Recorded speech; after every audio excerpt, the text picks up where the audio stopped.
Across the globe, 2025 has become a year of rapid transformation, where local events are sending ripples through international markets and geopolitical alliances.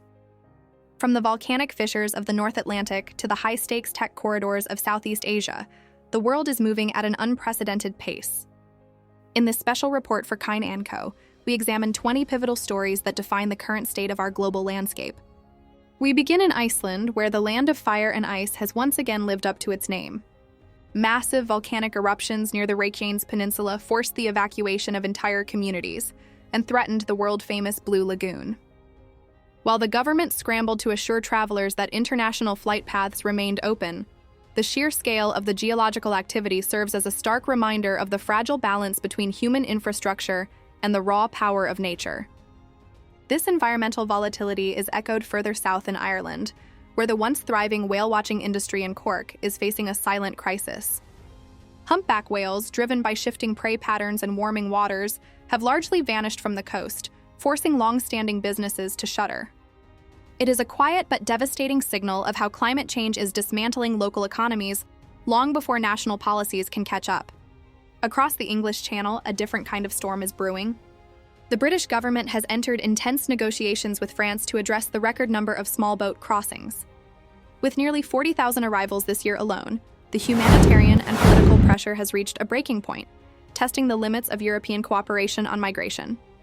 Meanwhile, in Scandinavia, Norway has sparked a fierce internal debate by passing legislation to dam previously protected rivers for hydropower. For a nation that prides itself on environmental leadership, the move highlights a difficult global truth.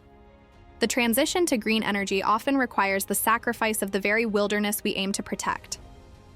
Technological security has also taken center stage in unexpected ways. In Sweden, a major security breach was uncovered not through a cyber attack, but through a fitness app. By tracking the jogging routes of security personnel on Strava, investigators were able to map the private movements of top government officials, proving that in a hyper-connected world, even a morning run can be a liability. This digital anxiety is manifesting in schools across Finland and Denmark, where national bans on smartphones in classrooms have been implemented to combat falling attention spans and rising self-esteem issues among the youth. Conversely, Estonia is doubling down on the future with its AI Leap 2025 initiative, fully integrating artificial intelligence into its curriculum to ensure its students remain the most technologically literate in the world. In Eastern Europe, the shadows of regional conflict loom large. Latvia has taken the unusual step of publishing a public guide to help citizens identify foreign intelligence operatives, while Lithuania has launched a massive program to train 22,000 citizens, some as young as 8, in drone technology. This drone-first approach to national defense illustrates how the nature of modern warfare is filtering down into civic education. Farther east, Russia was rocked by a massive 8.8 magnitude earthquake off its eastern coast. Beyond the immediate destruction, the seismic event triggered a rare volcanic eruption in a peak that had been dormant for 600 years, showcasing a chain reaction of natural disasters that has kept Pacific monitoring stations on high alert for months. Yet, amid these tensions, there are moments of historical wonder.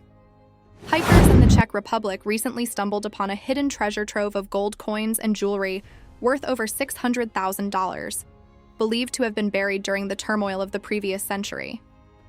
It is a reminder that history is always just beneath our feet. In southern Europe, Greece has become the center of a labor firestorm. While most of Europe moves towards shorter work weeks, Greece has implemented a new law allowing for 13-hour workdays and elective 6-day weeks to boost productivity.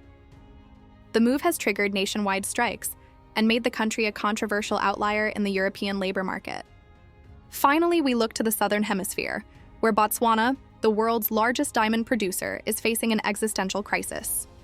The rise of lab-grown diamonds has caused the nation's economic growth to stall, forcing a rapid and difficult diversification of its entire economy. As the year progresses, these 20 stories remind us that whether through technology, geology, or policy, the world is interconnected in ways we are only beginning to understand. This has been your global briefing from KyneAndCo. Stay informed, stay curious, and look beyond the horizon.